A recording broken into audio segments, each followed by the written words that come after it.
Well, I think that got everybody really charged up. Let's give the band the first generation a big hand here.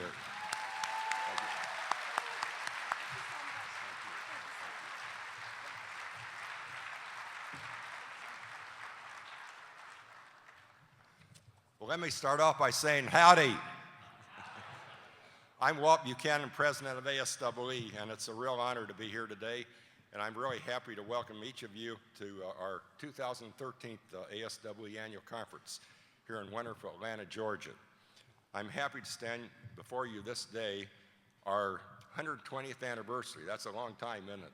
It's only 2 years shorter than the oldest person that's ever lived. Anyway, at that founding meeting in Chicago in 1893 at the Columbian Exposition, attendees marveled at George Ferris's wheel. I bet you didn't know that's where Ferris wheel came from, right? And it towered 250 feet above the crowd. Today, we are no less in awe of engineering feats from the fine city of Atlanta, though in the 21st century, we're more likely to marvel at the micro level than at the beautiful structures of Peachtree Street. ASEE has had a very busy year, from our meeting in San Diego last year to now. This is in large part thanks to continuing recognition by outside entities of ASEE as a leading voice in engineering education.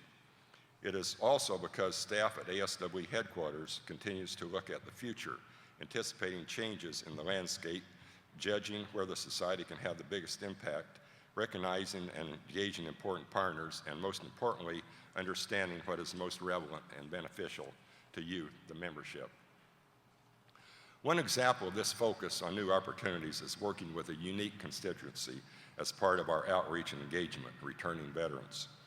Reflecting the concerns of the nation and our many campuses struggling to usefully absorb and educate vets returning to the campus, and looking for opportunities to direct this population wave to ameliorating the anticipated shortage of engineering talent, headquarters staff organized a one-day summit in February. As a former naval officer on the USS Ticonderoga prior to my starting engineering education, veterans as a group are near and dear to my heart, and I fully support this effort.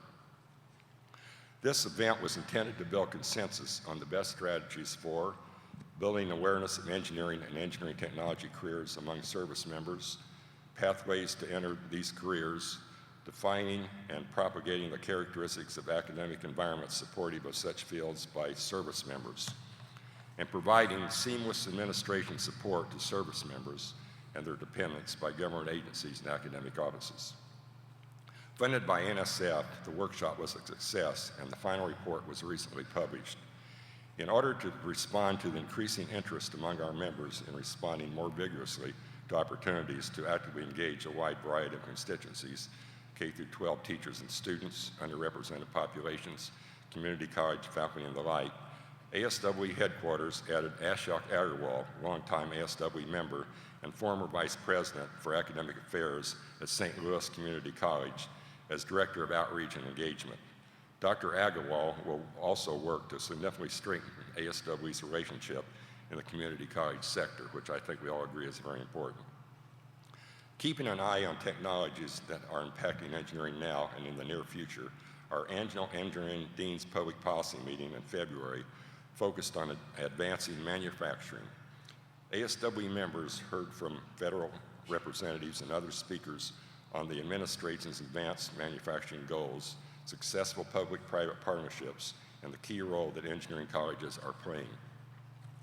Deans in attendance addressed workshop issues and what engineering colleges need to do to ensure the skilled workforce to support advanced manufacturing. At the K-12 level, last summer, our members formed an ad hoc committee to discuss how we can be involved with helping to implement the next generation science standards. The standards explicitly include engineering design and concepts and are being introduced by at least 27 states. However, there's no ongoing effort to develop teacher competencies derived from and align with the NGSS. In addition, the NGSS were developed with very little concerted input from the engineering and engineering education community. Early this year, ASEE voiced 5 specific recommendations to better integrate engineering concepts into the standards. Today, the term STEM has gained significant political currencies, and perhaps at no time since Sputnik, as there is so much support for STEM-focused programs and funding at the start of the Obama administration. This year, President Obama addressed ASWE's engineering deans to announce that the President's Council on Jobs and Competitiveness would work with ASWE to measure, evaluate, and celebrate excellence in retention, graduation, and diversity in engineering education. The effort is to meet a goal of 10% increase in engineering graduates over the following decade. ASWE has subsequently received funding from several sources to study student retention at the collegiate level and has already had a grant from the Sloan Foundation to collect data on retention of engineering students. The project is currently underway despite the recent expiration of the President's Council. One of the most recent projects to launch at headquarters, again with funding from NSF, is the Transforming Undergraduate Education in Engineering effort. This emerged from recognition that our members are facing new challenges in preparing students for the 21st century. Recognizing that we are preparing students for jobs that don't yet exist, we are engaging in a thoughtful and purposeful effort to explore a possible reboot of engineering education. The first workshop in the project was held 1 month ago, seeking industry input with the objective to enunciate what current and future engineers should know and be able to do upon graduation. The project will be ongoing for several months. ASWE Fellowships and Research Opportunities Department, which supports the federal government via the administration of a variety of programs, continues to thrive, renewing a number of contracts and bringing in a significant new grant to administer a project for the Army. As federal budget uncertainties loom, however, ASWE has had to tighten its belt and carefully renew expenses. 2 legal challenges, both of which we anticipate will be resolved in ASWE's favor, have had a negative impact on the bottom line, as lawyer fees run the risk of making even a successful outcome a pirate victory of sorts. I probably shouldn't mention I've got a JD. Headquarters eliminated 5 positions earlier this year and asked remaining staff to take a short-term benefits cuts. In spite of this, ASWE staff has worked particularly hard so that members do not notice a drop-off in service or quality.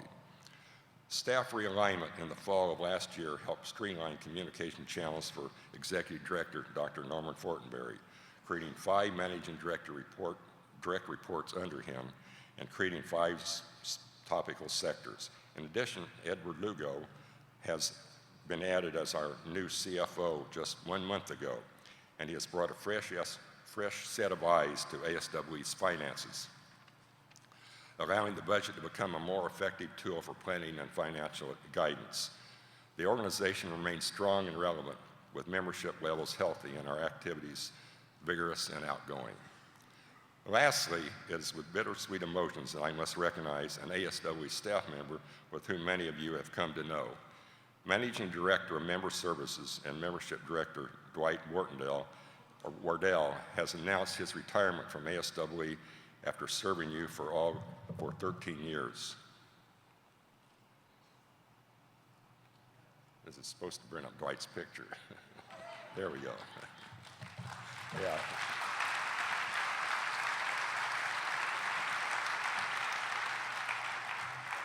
He usually smiles more than that, by the way. Given how deeply beloved Dwight is by members, we are honored to give him this plaque, which will be presented to him later, but I want to make a public acknowledgement for the members now, and let me read from the plaque. The American Society for Engineering Education, presented to Dwight T. Wardell, in grateful recognition of 13 years of exemplary service as Managing Director of Member Services and Director for Membership for the American Society for Engineering Education, June 2013. I know we're all going to miss Dwight. I've worked with him closely for several years. He's become a true friend. I know from speaking to many on staff that Dwight is a wealth of knowledge and a great resource to his colleagues. He understands the organization and particularly our members inside and out. I have known Dwight for several years, but I will let you hear the words of Tim Malcolm and Tanya Jackson, who work closely with Dwight to illuminate his impact on the staff. It would be very hard for me to think of many people who've had more of an effect on my character, my professional development, and my life in general than Dwight. Most people go through their professional life not having a supervisor half as agreeable as Dwight. We have truly been blessed. For him, I've learned to do accurate work, to be kind, to be orderly, and keep my nose to the grindstone. Another quote here. The most memorable thing about working for Dwight to me is the wonderful 8 years of working alongside a kind-hearted, gentle, hard-working manager who was patient in guiding in his position and allowing me to make it my own. I learned from him that teamwork matters. No one can do this job alone and that everyone counts. Also, he taught me that our main focus is the members and making sure they've assisted in the most respectful and timely manner. You'll be happy to know that the replacement has been named and will be in place upon Dwight's departure in just a few days. Big shoes to fill, though, I might add. Well, now it is my pleasure to introduce Dr. Norman Fortenberry, ASWE's Executive Director, who will give a brief headquarters report. Thank you.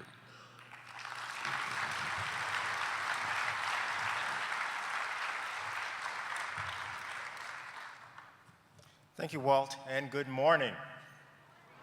We're down south. When people say good morning, you're supposed to speak. Good morning. Much better. Thank you very much. I am delighted to add my own welcome and say that we are thrilled to be here in Atlanta for the 120th anniversary annual conference and exposition of the American Society for Engineering Education. Thank you for joining us this morning. Recognizing that I am the only thing standing between you and our plenary speaker, I will keep my remarks brief.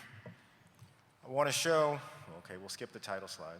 I want to show you our finances. This is a detailed slide, but good information. Please keep in mind that the data shown are for our fiscal year, which runs from October 1 through September 30th. Thus, the most recent data shown are for fiscal 2012 and are accurate as of September of 2012. In this chart, we see the continuing effects of the economic downturn and operating deficits that continued through the end of the fiscal year.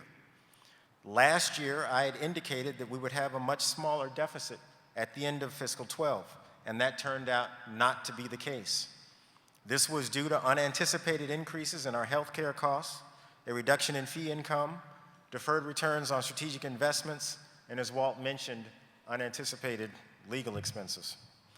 We continue to work diligently to turn this around, and in particular, I wish to highlight the sacrifices made by the headquarters staff who have had to endure cuts in their retirement benefits, furloughs scaled from 1 to 5 days based upon their level within the organization, and the layoffs of 5 colleagues. I say this not to gain your sympathy, but to have you understand that the staff are committed to enhancing our financial position and are making real sacrifices toward that goal. I should also point out that although our operational revenues are not where we would like them to be, we continue to see steady increases in our award endowments. This is a slide that I showed last year, and again, I realize it's an eye chart for those of you in the back. The key point is that as we look at ASEE sources of revenues and expenses, fewer of the activities shown on this list are in red, which means they're operating at a deficit, versus green, meaning they're operating at a surplus. This is a chart that I hope to continue showing you each year until each and every row is consistently green.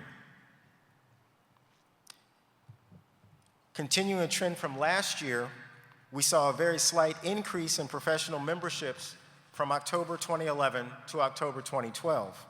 Like last year, there was also a slight decrease in other categories of individual membership. This was primarily due to continuing decreases in our global online category, where we have tightened the requirements for the global online to individuals from the UN's United Nations least developed countries list. We continue to see declines in institutional memberships overall and among academic institutions. We recognize and are responding to the need to demonstrate the value of membership. From the financial and membership numbers, it's clear that we have to continue to do a better job of enhancing revenues while controlling costs. I am very sensitive to the fact that we are asking members to pay increased dues and that we have to demonstrate a compelling value proposition for those dues. Nonetheless, Member support continues to be strong. Last year, the annual conference in San Antonio had 4,243 attendees, a new record. In July of 2012, we held the inaugural International Forum, immediately preceding the annual conference and exposition. It was a wonderful success with 112 attendees from all over the globe. This year's event was equally successful, indeed even more successful. And we are interested in resurrecting the Global Symposium as an event held outside the US and have a call for proposals for those wishing to host such an event on the ASEE website. ASEE is making its voice heard on a variety of important issues in engineering education. We are the lead society for the Education Working Group of the American Association of Engineering Societies and have a prominent role in the K-12 working group of the same organization. Last August, we released Going the Distance, a summary of promising and proven retention practices identified by engineering, computing, and engineering technology deans. The document was a key reference within a special solicitation for the National Science Foundation's STEM Talent Expansion Program that sought proposals to increase the number of engineering and computing graduates. On February 25th of this year, we held an NSF-sponsored workshop increasing the number of veterans entering engineering and engineering technology careers. The report of that workshop is on our website. From April 25th to 26th of this year, we hosted a meeting sponsored by the Sloan Foundation focused on more effective ways to gather engineering retention data. On May 9th and 10th, we hosted an NSF-sponsored meeting on gathering industry views of the knowledge, skills, and abilities needed by 21st century engineering graduates. This is envisioned as one of a series of meetings with key constituencies on the path to a major re-envisioning of engineering education. And we've recently been contacted, we hosted 2 grantee meetings for the National Science Foundation, shown in the top row of the slide, for the STEM and the STEM Talent Expansion programs. And we've recently been contacted by the Office of Science and Technology Policy to offer a contribution to the innovation economy through engineering education. We are truly making our voice heard. As Walt noted, ASEE's membership director, Dwight T. Wardell, is retiring after many years with ASEE. On behalf of the ASEE staff, I wish to express our gratitude for his dedicated service. For myself, I am grateful for his institutional knowledge, clear perspective, and generous advice. His successor will be Lisa Prandy, who worked in ASEE's membership department 10 years ago and is returning to ASEE after a successful career in marketing. Lisa will be joining us in August. I am also pleased to announce that Dr. Miriam Heller is joining us as Director of Council Affairs. In this role, Miriam will be providing support to the Corporate Member Council, the Engineering Technology Council, and the Engineering Research Council. Miriam's mission is to identify products and services that will better serve the needs of these communities while generating revenue for the society that pays for those expenses. I am very grateful that we continue to receive excellent corporate support. And on that note, I would like to thank all of ASEE's public and private sponsors. In particular, I wish to acknowledge ASEE's 7 premier corporate partners who provide sustaining support throughout the year. ASEE's visionary sponsor for this annual conference and exposition, the 2 innovation level sponsors for the ASEE 2013 annual conference and exposition, the 7 pioneer level sponsors for this event,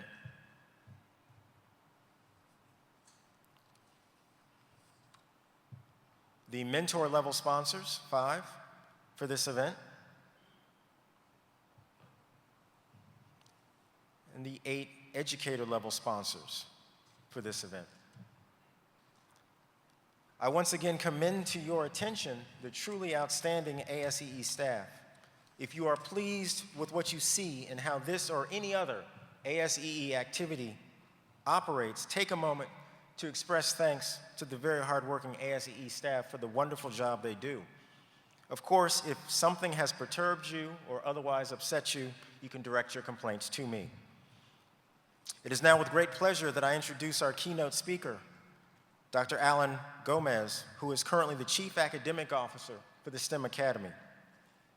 He is also an instructor at the University of Wisconsin in the College of Engineering. Dr. Gomez is responsible for the development and continuous improvement of the STEM Academy's internationally recognized K-16 curriculum and professional development program. Dr. Gomez has published materials in professional journals and in the proceedings for ASEE and presented in over 40 states at major conventions and conferences. Alan has reviewed for ASEE's conference proceedings and for the National Science Foundation. Dr. Gomez sat on the National Academy of Engineering's committee that was charged with understanding and improving K-12 engineering education in the United States. He is a former NASA astronaut selection candidate and is the principal author of Engineering Your Future, a project-based introduction to engineering, and Survey of Engineering, textbooks for use at the college freshman, high school, and middle school levels, respectively. Alan holds degrees from the University of Wisconsin-Stout, University of Wisconsin-Madison, and he has taught in several locations, including Fort Worth, Texas, Minneapolis, Minnesota, and Madison, Wisconsin. Dr. Alan Gomez.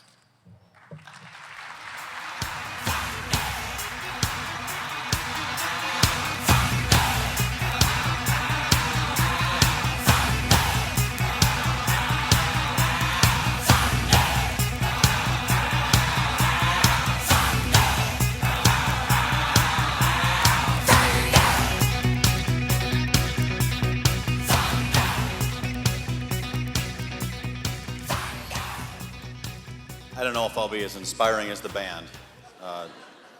That was great music. I don't know where they are right now, but let's give applause for that band that was up here. First generation. So I'm about telling stories, and I'm a wanderer, so I'll be back and forth. I'm not a podium guy. I'm also not a microphone guy. I rather actually wear t-shirt and blue jeans, to be honest with you. But we're going to tell some stories. So one of the things that I realized when I'm sitting in your seats is that I need to know a little bit more about the presenter. So I often spend time telling you about me, because who's this person in front of you that should be talking to you? So I grew up in Milwaukee, Wisconsin, to a very blue-collar family. We didn't have a whole lot of money, and I wore canvas shoes and probably the same thing over and over again. And then I also am humbling experience. Yes, in the 80s, I had big hair and a dog. In high school, I played baseball and football. More importantly, I was told by my guidance counselors I shouldn't bother going to college. I'm not college material. How many of you, and this is not a question you can answer, but how many of you remember your guidance counselor's secretary's name? Well, I do, because she was the one that, after hearing this, said, and her name is Janice Palin. She said, if you want to go and you have the desire to be there, you go. And my grandfather also said, you're going. At that time, there was a significant investment you had to make in your education, and that was an avenue where you were almost guaranteed success. So after high school, I went to college. I spent 3 years in architectural school in Milwaukee, and then I went to Stout for education. Then they actually gave me a degree, and I started teaching. So some of the projects that we work on, again, I want to show you a little bit of history about me and the work that can be done in your schools, are up here. Top picture is a formula car. This was built with students over a period of about 4 months. And the lead person on this project actually wanted to go to school to be a chef. And there's nothing wrong with that. But he realized real quickly, and we realized real quickly, that he was actually a very good project manager. And by the way, I do know that females make the best project managers and often the best engineers. Attention to detail, follow through, etc.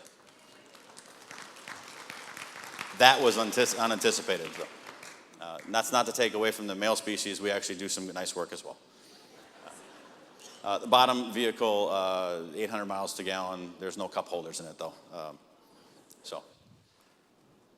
We also work on projects that are different than automotive type things. This is the Overture Center in Madison, Wisconsin. These windows are the largest manufactured windows in the world. They weigh about as much as a Volkswagen. Trouble is, they all hang from the ceiling, right? it's not supported by the bottom. So I had to preload this grid. And the architects came to us in our little high school and asked us what we thought. And often, if you ask a problem to a set of engineers and to students, you'll come up with a lot more creative solutions from the students because they haven't been told they can't before. So the idea was to get them to do that, and actually they preloaded this grid with New Jersey barriers, concrete barriers, and as the windows were put in, the load was taken off. So the actual process that the architects thought they had, well, they actually used a student project. And by the way, I recently attended a nice concert there. Willie Nelson in concert was my Father's Day present to my dad, so I had to get Willie in there somehow. Here is another student project. This is a 9-foot rocket. Inside of this composite rocket is testing equipment to survey lots of different things as it goes up. But you'll look at the wagon on the left-hand side, and you'll get a perspective of how big this actually is. This is a project that took around 4 months as well. And they're looking for data, not just blast the thing up, and it's cool, but they're capturing data on the way down, et cetera. So I'll play this, and hopefully Jazz has got this queued up and we can go. Windy day. Obviously, you got an FAA clearance. We're down in Illinois, northern Illinois, to launch this Rockets for Schools. You see the flag. It's not video quality, publication quality stuff, but the idea is kids built this.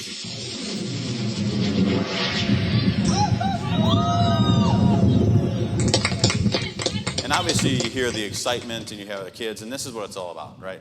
We're inspiring the next generation of engineers, and you've heard this often. Then I decided that it was a good idea, and I went to Wisconsin, and they actually gave me, after lots of hard work, a degree in industrial and systems engineering. And this is a short bus. I did ride the short bus. So my colleagues picked me up and drove my family and I around the campus to deliver me to my graduation and the events afterwards in a short bus. Some of the projects at Wisconsin we worked on in the past, I'm not sure if the Wisconsin Alumni Research Foundation would want to know this, but seatbelts for buses, obviously you see that a lot now these days. A lot of companies are trying to do this. In 2005, we had this prototype built and others like it. Composite work for a STEP project, and most recently, you'll see a white-tailed deer and the harness on that deer. We actually built a harness that goes on the deer's back and carries that information because these deer were stepping through the collars, and we didn't want to have that harm the animals, etc. Some wheelchairs for Honduras, fabricated all these things from scratch, and why is that important? Because we had to give them something that was repairable in their environment. So instructions, etc. So also all-terrain type vehicles that could move around. And then probably the most public event where we build portals to an architecture out in the engineering mall, foundations, all the work that had to be done with and safety and things like that. So this was a little bit interesting because either faculty loved it or hated it because it was right out in front of engineering hall. It subsequently was taken down. So most recently, as I was introduced, I'm the Chief Academic Officer for the STEM Academy. We are a nonprofit institution that's K, post-secondary, built by teachers, for teachers. I want to tell you a little bit about what STEM is. STEM is a meta-discipline. It's interdisciplinary. It's the work that we do every day and integrate it along with all the other teachers in the school. I was having a nice conversation with Ray Landis. He said, well, tell me a little more about that. Well, the idea is we're showing real reason for education to these students. As they get in their engineering careers or their actual careers, we need to develop those skills more specifically so it's less global and more specific. So it contracts a little bit as you get up in age in schools. Imagine this, knowing why you're in an English class in high school and as it relates to your science class and how the science relates to math and how that math relates to the psychology or social studies of the work and how does PE fit in. A lot of students don't know why they go from compartment to compartment to compartment. And none of that information is ever shared with one another. That's what STEM tries to do. That's the idea of STEM. Now, some would say, well, it should be STEAM. There should be an A in there, right? And what does the A stand for? Some would argue that it's arts. I would agree. Some would argue that it's agriculture, and I would agree, right? The pedagogy of STEM is really about getting all that to matter together. I've also seen STREAM. What does the R stand for? Rhetoric. Is it reading? Is it religion? The idea is getting us all this information in one package that makes sense to kids. So it's a pedagogy, not an acronym. I'm going to show you a project that we recently finished in Houston. This is with inner city urban students that often were having problems in school. And they were challenged to, over the course of a year, design a homeless shelter. And they had sponsors, we had folks donating things, and this is out of 90% biodegradable material. They chose cardboard. So this is the model. There's some calculations, all the information that's the background on this. Then we had to build it. What I want to bring up to you is that some of these students, or most of these students, have an issue with follow-through in their lives.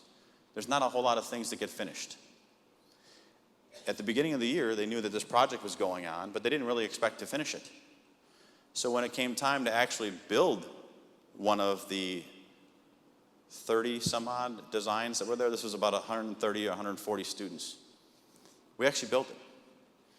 And then they had to talk about it, stand up and present it to folks, much like I'm doing with you now, much like your students do within your courses. And then they were so excited that this thing was actually done, so you see an interior shot, etc. But the idea is to finish. It's hard to finish. 70% is relatively achievable, but finishing is hard. And then, oh, by the way, yes, I am raising my own family now, much like many of you, 6-year-old twins at home. One of the interesting things that we have seen as well in the work that I've done, and I'll move on to the next section, is that Clemson University is, for the first time, offering College of Engineering credit for our courses. Many institutions, including the NCATC, also do that. But this is not elective credit. This is actually mattering inside the College of Engineering. If I know and am able to produce to you a rationale that these students know and are able to do things, then they should be able to achieve that. So here's an exercise for you. On the next slide, you're going to see something. What I'd like you to do is either write down what you see or lean over and loudly or quietly tell your neighbor what you see on the next slide. This is audience participation, right? By the way, I'll tell you a story about that in a second. So what do you see?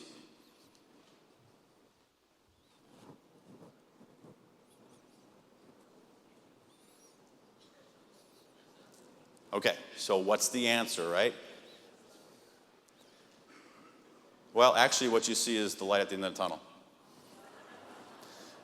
Or it's the headlight of a speeding train. It could be, when I asked it could be a Virginia restaurant. The Whites, anybody here from Virginia? Have you had Gus's Gut Burger? No, right, so all the students have, but not the faculty. I asked my son, he said it was Spider-Man's eye, right? Actually, the real answer, it's the belly button on a hippopotamus. The idea is it's whatever you want it to be. So often in workshops and symposiums, I ask the question, and the answer is it's a white dot, Al. White dot on a black screen, it's a hole in a screen, etc. Well, as adults, we try to optimize. And in your defense, you say, white dot, what's next, right? In your defense, I didn't ask you what it could be. Right, so if you change the wording up a little bit, you can inspire creativity. What is it, or what could it be?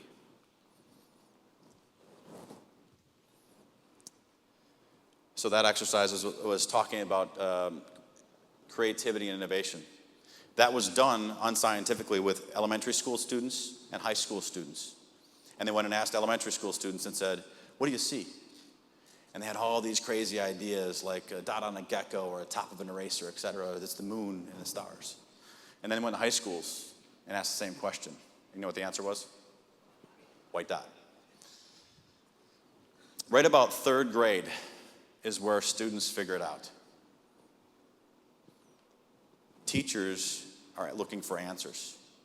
And instead of being creative and innovative, they give the answer the teacher's looking for to optimize. 3rd or 4th grade. The good news is that that creativity exists in all of us. Human beings are incredibly capable people, right? We have this incredible capacity to do things. Whether we have the desire or not, that's to be, understood. So success. What determines success? What is successful? I don't know how many of you have actually looked at unsubsidized student loan rates. Mortgage rates right now are at 4%. Student loan rates are expensive money. In 98 to 2006, this is the money that I spent. It was a wise investment there. It was an easy investment. But at 7.9%, it's something that folks are thinking about, right? This is how much your students in college are going to be taking out in loans this summer to pay for next school year. $63 billion. That's big business. So another story. This is my friend Bill. That's me, and that's a Diet Coke, right? This is a project we're working on in northern Wisconsin's family project for the last 10 years. And yes, that's my father at the backside of there watching us. He can do that because he's retired, right? He's worked real hard. So here's the story of Alan Bill. My bachelor's degree, he's an apprentice electrician. Now he's a master's electrician. This is what my career was supposed to look like. About $40,000 a year average. I didn't adjust anything for inflation or raises. On average, we're paying $25,000 a year for college, and typically 5 years. I put in 5%. We're looking at 8% now, so that number is actually higher. And here's Bill. He had no loans, and he was paid while he was being educated. And you can see how things might differ. I wondered why in the first few years of work after college, I had no money. Couldn't buy a couch. I was still operating with cinder blocks and 2x4s for shelving. Well, if you look, I'm in a deficit paying things back. So who's the winner? Now, some would say, well, it depends on what you call winning, and we'll ask Charlie Sheen for that, but the idea is that students determine success on the almighty dollar. So if you look at that, here's $368,000. Would you like that? And I don't know anybody that's going to turn that down. What are you trying to do for your needs? Raise a family, travel the world, tour different places. Provide for your needs is what we need to do as individuals in the work area. So who's doing it right? And I don't know that I'm going to stand here, or any of us could actually stand and tell Bill that he's doing it wrong. Plus he's 6'5" and a pretty strong individual. So. Another story for you. I'm going to give you a product example. And we're going to walk through that product together. This product has millions of unique parts. It has hundreds to thousands of suppliers. There are different systems of documentation among suppliers. There are different standards used to measure quality. There are increasing costs in this product. As phases of product are handed off to another division, lack of information is passed.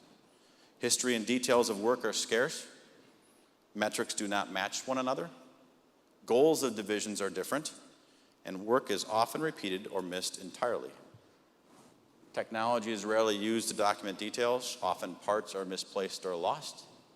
Less than half of the final product is ready for shipment.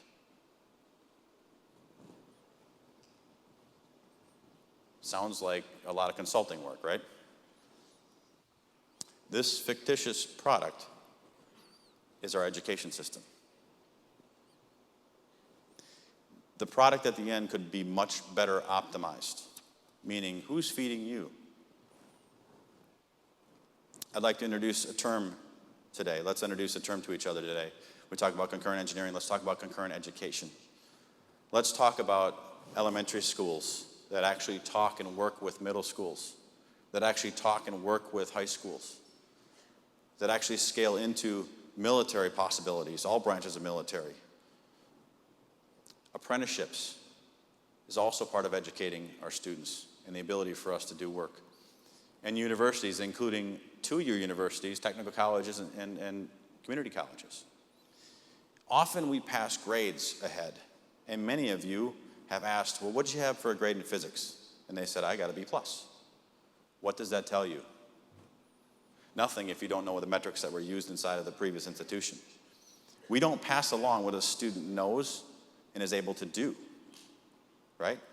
Well, we have ACT scores. That's great, but what are they able to do with it is the idea. So concurrent education is really talking about having all these islands talk to each other and work together. This is a take from Sesame Street. I'd like to introduce the letter T to you. It comes in many different shapes and sizes.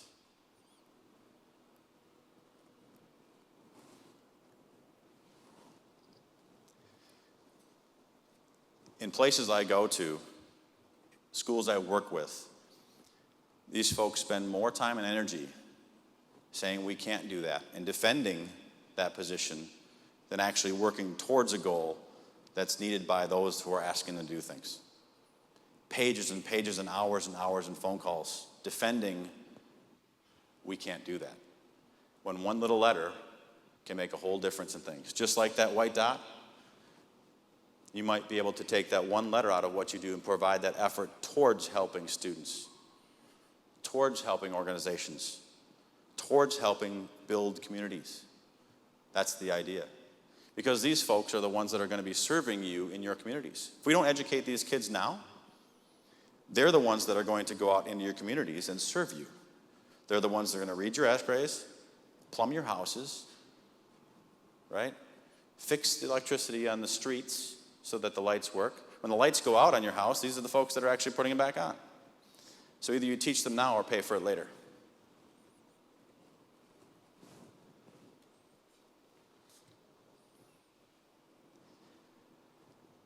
There's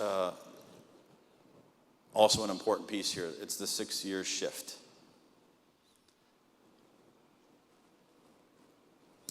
This is what's happening in the United States. This is from the National Center for Education Statistics.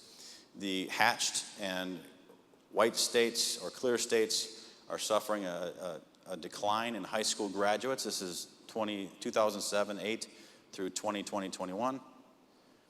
And the shaded states, light to dark, are seeing an increase in students.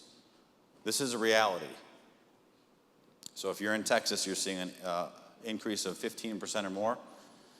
If you're in Alaska, you're seeing 15% or 5% or more. If you're in Arizona, you're seeing more than 5%. We talk a lot about the engineer of 2020. We're educating students to go out and design things for people to consume. When we see a demographic shift that we're going to see, our designers that design things for people don't necessarily represent the cultures of those people. In fact, around 6% of the designers that design things for people to consume represent the minority population. Business and industry are going to see that in a short 6 years as a crisis. Because if you don't design things with people in mind that are consuming them and the cultures they represent, they're not going to buy them. I use the story of it be like me designing lipstick. I don't use lipstick. I don't use lipstick, really. I don't know how to use it. Therefore, should I be able to design it? Well, I think, or we might be able to, versus having someone that actually does use that piece of equipment to design it themselves. So, in 2020, we're going to see about 21,000 fewer white college students, which has an unrealized income deficit of $329 million. Around 11,000 fewer African American college students, $177 million. The road to 2020 is going to have an unrealized income of $1.27 billion. 2020 alone, and every year after that, around $500 million. And the 2020 total is a negative $1.77 billion unrealized income to post-secondary education. On the flip side, 35,000 more Hispanic college students, 30,000 more Asian college students. Now that is also, the Hispanic college students is a $560 million positive. The Asian college students, you see a change on the right-hand side, and that represents, and typically this is 50% of the population is going on to post-secondary. There's a possibility that up to 75% of the Asian college students are going to be there, so there's a difference of a little bit there. And then about 1,100 more Native American and Alaskan Native students, $20 million there. The road to 2020, 2.46 to $3.2 billion. 2020 alone, and every year after that, 1 to 1.3 billion. 2020 total, 3.52 to $4.5 billion. That delta is $6.27 billion. If that doesn't give you rationale for doing something a little bit different, I don't know what could. The market trends are, students are going to where it makes the most sense. We've got students that are traveling across borders to get their degrees because they're a third of the price. Now, I could argue that our education system here at the universities you find people teach at is better than that, better than this. I'm not going to get into the politics or arguing one institution for another, but students are making financial decisions.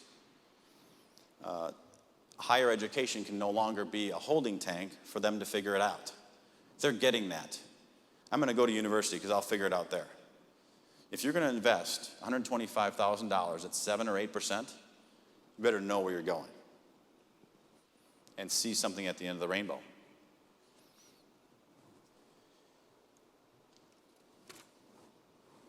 So I'd kind of be a fool if I didn't tell you how we're actually doing some of these things. And I'm going to take some examples from my home state of Wisconsin. Now more than ever, we need to unite as educators, K-16 and beyond. In Wisconsin, we are working to eliminate barriers that prevent learners from exploring STEM careers, increasing emphasis on STEM knowledge and skills for all learners, K-16, pre-K-16, increasing public and private partnerships with a focus on STEM skills. Here's some nice companies in Wisconsin that are helping us do that. Establish a statewide awareness campaign for STEM careers. If these folks don't know about it, if you don't tell them, they're not going to understand it. So a marketing campaign is quite important. And investing in pre- and post-professional development for educators to fully understand and integrate STEM throughout the curriculum. This includes pre-K-12 school systems, colleges, universities, educational cooperatives, business and industries, youth organizations, local and state government organizations, and other supportive professional organizations. It's really having the whole community, the state, have a vision for what they want their education system to look like, and what are the outcomes. You know, the report we did with the National Academy of Engineering said we need outcomes-based work. The NGSS standards, of which I've spent a lot of time with in our 21 courses that we offer to schools, aligns with NGSS and ABET, and the ITEA standards, and the NRC standards, and the NCTM. There's lots of different sets of standards, 9 national sets of standards that, which one do you want to pick? So I've interpreted a lot of those pieces.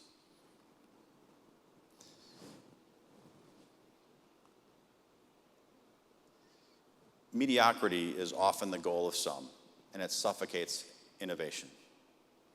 Yes, perfection is many times unattainable. However, good enough is unacceptable. Chase perfection, and you will achieve excellence.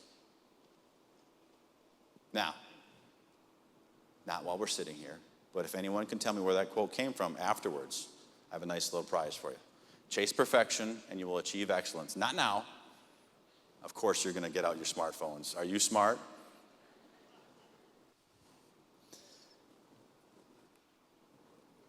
So what do we do? What do you do? What do we do together? We build strong connections between K-12 and higher education. About 3.5 million students are expected to graduate from high school in 2012, 2013, including 3.1 million students from public high schools and 283-some thousand from private high schools. We need to provide multiple routes that do not limit students that strive for more. A pathway is needed for late bloomers. They don't dead end. I can't get into university because of X, Y, or Z. We need a conduit for them to achieve their goals.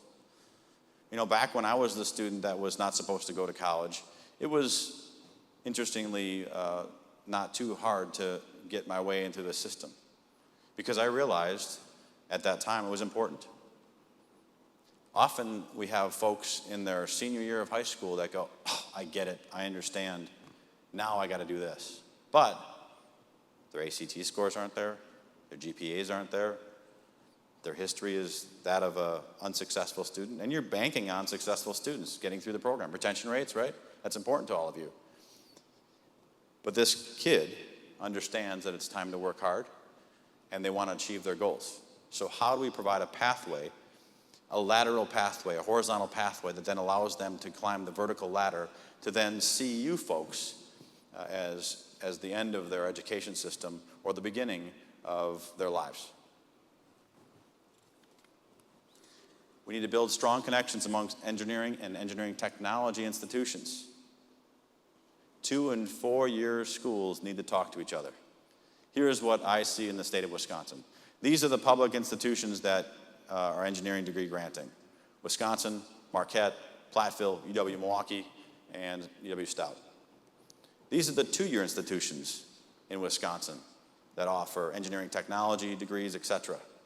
And while there are some examples of connections, we need to bring these folks together so that students see the pathway to success. We talked about concurrent education before, linking the elementary schools, the middle schools, the high schools, etc.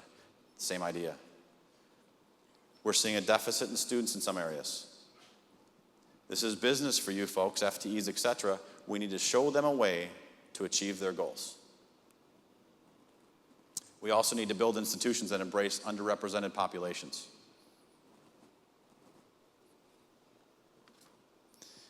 Women make up around 56% of college students. Hispanic, African American, Asian, Pacific Islander, Native American, Alaska Native will be the majority very soon. Some speculations are 2018. I've seen 2025. I've also seen 2042.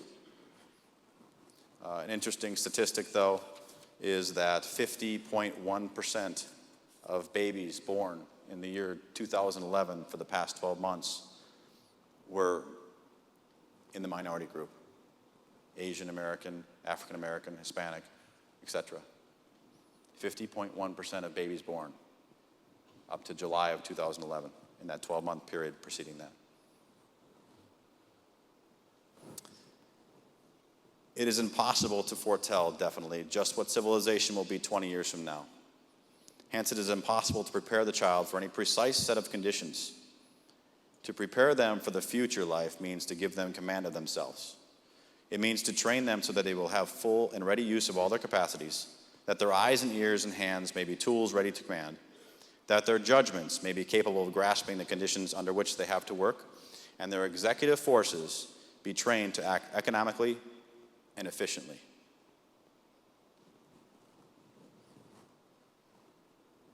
Those aren't my words.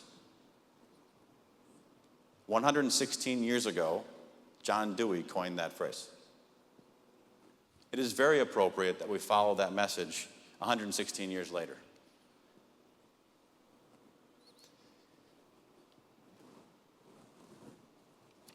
So, I'm shopping. These are my kids. They're 6 years old, and in a short 13 years, they will be your clients, along with millions and millions of other students across the nation. What do we have to offer them? And are we going to set up barriers or pathways? That's the idea. You want to make sense to these kids that aren't even there yet. And 20 years from now, where are we going to be then?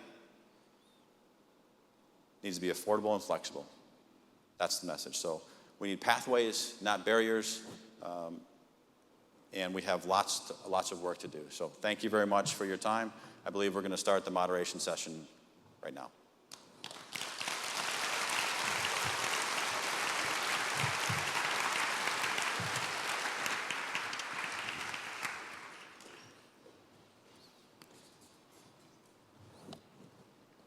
Okay, we've got about 15 minutes here for questions and answers, so let's start. And I think somebody around here's got a microphone that can bring you if you have a question. Where's the mic? I'm watching the person with the mic that's got the tennis shoes on that are running things around, so. Okay. Before you even get there, I saw a hand here, so go ahead and ask before the mic even gets there. I'll repeat the question. And if I fall off the stage, guaranteed YouTube, for sure.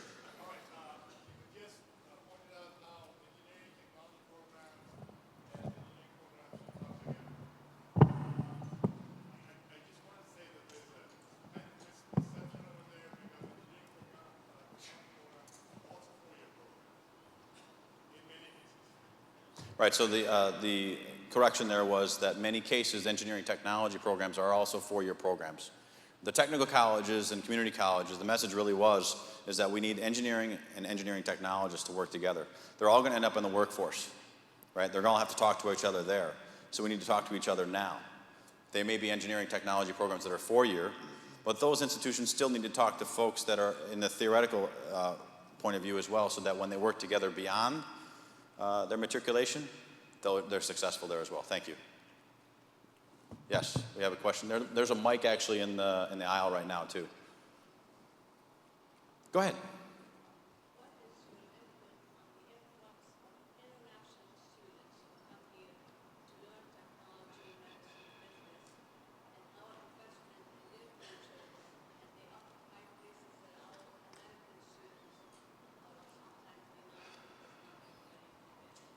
Okay, so the idea of international students taking up spots of folks that are from this country taking their spots.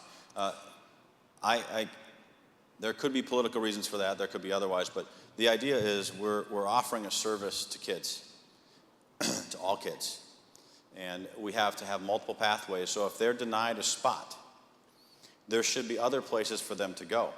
If they dead end there, how do you give them opportunities to get there, right? So instead of saying, you've got my spot, I want that spot, we need to give them alternatives versus saying, no, I'm sorry, stop.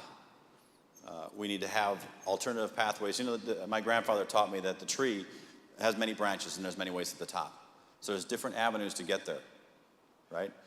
So the idea is to give them opportunities, if they don't have a spot, to give them a place to go to attain that pathway. Do I have the mic? You're up. We just saw some pictures of young kids all fired up about doing beautiful projects, okay? In 4 or 5 years, they're going to hit mathematics and delta epsilon arguments. It seems to me that the emphasis of the mathematicians on proving everything is really harmful toward it's a barrier to encouraging students to enter the other STE fields.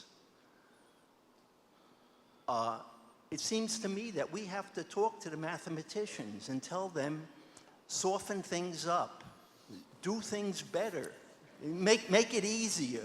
Show them how the mathematics is going to fit in with what they like and what they want to do. Functions are curves. And we could tell everybody, they're curves, that's all they are. They go up, they go down, they turn this way, they turn that way, and we want them to learn that. We don't need the deltas and epsilons first. Here's what I've made it simple in this way. Math is a socket wrench.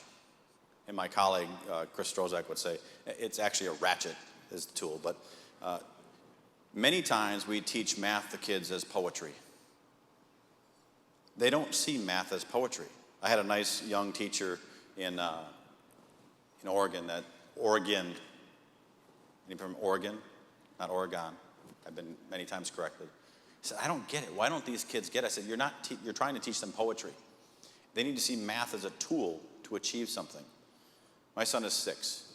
He doesn't like reading. Most 6-year-old boys don't. They like building things. If you give them reason to do something and see the means to the end, they'll do that. Hayden, if you write a letter and you read this information, you might be able to get some parts for the thing you want to build. And that week, and beyond that week, he was now interested in actually literacy because he saw it as a tool. So teach math as a tool. Obviously, yes, we have the theory that we need to be placed in certain places, but the idea is teaching kids that this is an object that they can use to do something with. Yeah, if you've got a question, why don't you go up to the mic and then How Dr. about me? Gomez I've won't been have to standing here repeat for a your long question. time. Mr. Gomez, There's another microphone over there. Okay. I really appreciated your talk. It was good. You didn't mention anything about online learning, and I think online learning is not there yet, but it's going to be a pathway to the future where kids can get a great education without going to college, incurring all those costs, as long as we can figure out a way to certify them and test them so employers will hire them. Would you care to comment about your view of that future? Sure, absolutely. I think education is going to be different than we know it now. Education is different than when you went to school or when I went to school. There's an incredible shift in the tools we use. How many of you were around for the transition from slide rules to calculators? Raise your hand. Was that difficult? Was there some challenge there? There's always challenges there. The tools you use, and I was talking with where's Bill? You know, what you give up is about this big by using the tools we have now. What you gain is huge, right? So the idea of blended, not all virtual, because we still need to be able to have table time. I am still a proponent for kids to be able to sit next to one another and talk to each other, read body language, understand what's happening, right? You can't do that in a virtual world necessarily. They do communicate and collaborate in these video games, right? Online video games, whatever they do. But when you get them face to face, they freeze. They don't know what to do. They don't know how to socially interact. Until we get rid of all social interaction, we still need that to be a component. So a hybrid of that, whereby they can actually learn the things that they need to learn and use them to do something within teams, is the solution. You might be able to shorten the runway of the tools you need to give them, right? So that they can come to the table with those tools by doing something more electronic in nature, absolutely. Thank you. You bet. Who's next? Right down in front here.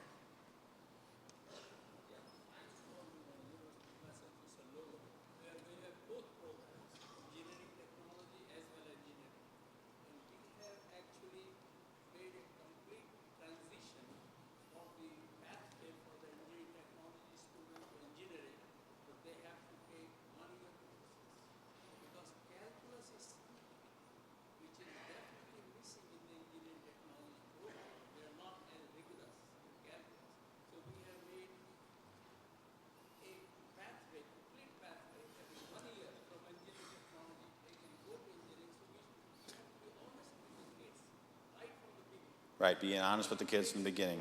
What it takes to go from one place to another. Good success story, thank you. Yes, are we okay on time? Yes, yeah, we got about another. He's the boss. Yeah. But yeah, you please use a mic so people can hear your question. Okay. Wow, it echoes back at you quite a bit. I've seen statistics. This is a demographics question. I've seen statistics that now the majority of students at the post-high school level, the university level, are women. Where are the guys? Yes.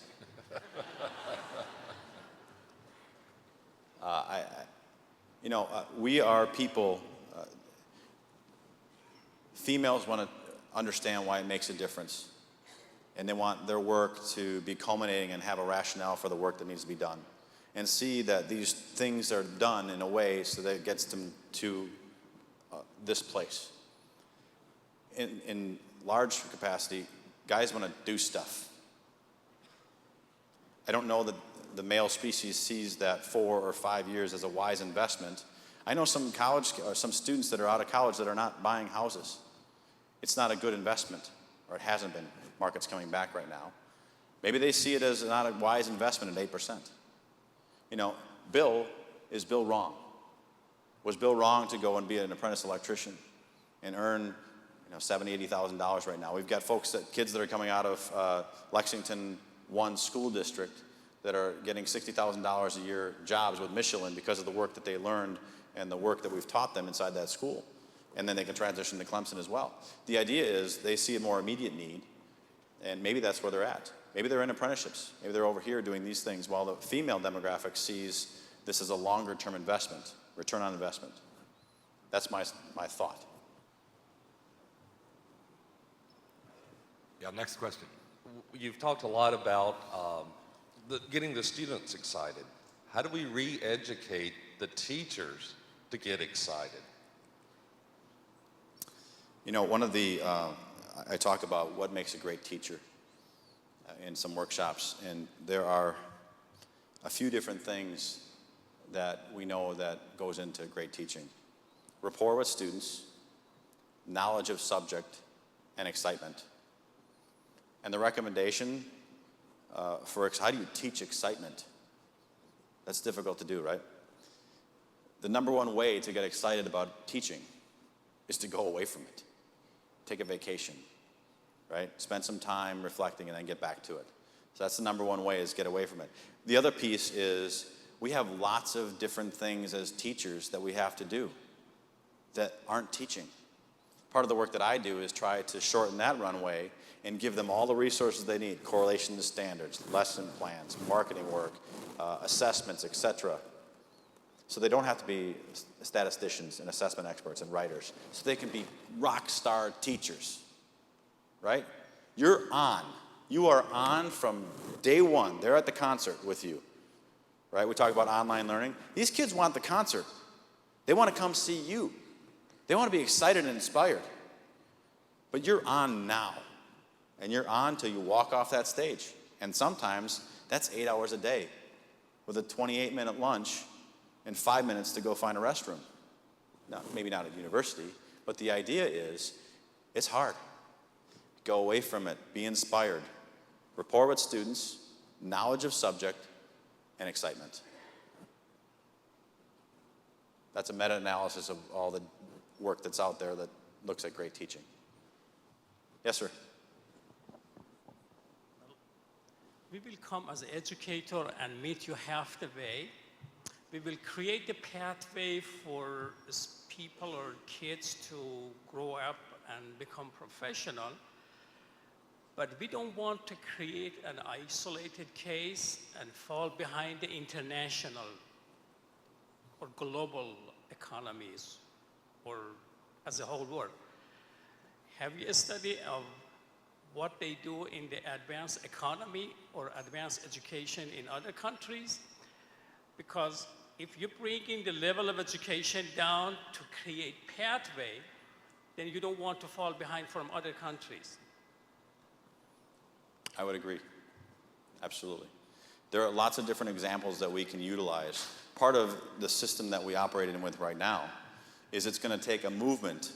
It's going to take a crisis for us to move this system a little bit better than slow, to modify it towards or evolve it.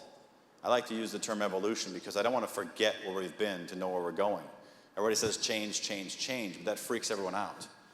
So remember where you've been to know where you're going, and use examples from different places. And institutions are going to vary, but as a system as a whole, we want to look at other examples of things. Germany, for example, right? Is their educational model a better educational model than we have in the United States? Maybe. Are there some others that are less off than we are right here? And take examples from all those pieces to metamorphosize what we have going here towards our goal. That's the idea. We come in a halfway, meet you, and create a pathway, but I think the value of education needs to become more important, making money. It become a part of a culture and the community. It's about building communities, absolutely. These folks that you're educating are coming back to your communities. I ask school boards when I see them, And you might want to ask your school boards of the residences, the communities you live in, where do our students end up? Not where do they go? Do they come back to our communities? And if so, what kind of education do you want them to have? Because again, these are the folks that are taking care of you. The nurses, the doctors, the mechanics, the plumbers, the electricians, all the folks in your community. We need to educate them first so that when they come back to this community that we live in, we have services for us. None of us are getting younger, right? Please. One more question I think we got time for. Well, I think you just answered the question that I was going to ask. Have you given this same talk to trade associations? Because although this is an engineering audience, everybody in the world can't be an engineer. And in fact, if everybody in the world was an engineer, it'd not be a very nice place to live. And we really need the electricians and the plumbers and so on, so that I think that there needs to be in the school system a recognition that trades are very well respected occupations and, as you've demonstrated, very well remunerated occupations. Absolutely. You know, that's why I use the example of Bill and I, is that there's lots of different ways to get educated. And we need to provide those pathways for kids and show them that. And what if Bill wanted to go to university after he's done with his master electrician's license? And does he have a pathway there? Or has he dead-ended? The idea is we're educating kids to create communities. All kids. The neglected majority included, not just the top 10% of a school. Right? We have programs for the top 10% and the lagging 10%, but this neglected majority, where I was as a high school student, is avoided. These are the kids that slip through the cracks. So start using that term. STEM is a meta-discipline. It's integrated. It's talking to teachers all over the school. It's not in a box with a teacher. And we need to create pathways for all kids, including the neglected majority. Well, I think we're out of time. Let's give Dr. Gomez a hand here. Thanks, everybody.